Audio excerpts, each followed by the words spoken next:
الرحمن علم القرآن خلق الإنسان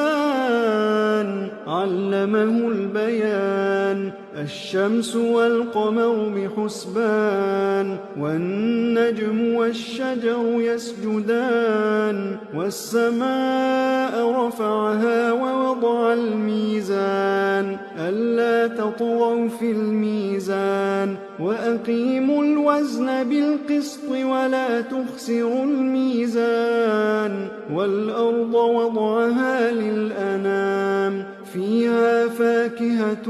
والنخل ذات الأكمام والحب ذو العصف والريحان فبأي آلاء ربكما تكذبان خلق الإنسان من صلصال كالفخار وخلق الجان من مارج من نار فبأي آلاء ربكما تكذبان رب المشرقين ورب المغربين فبأي آلاء ربكما تكذبان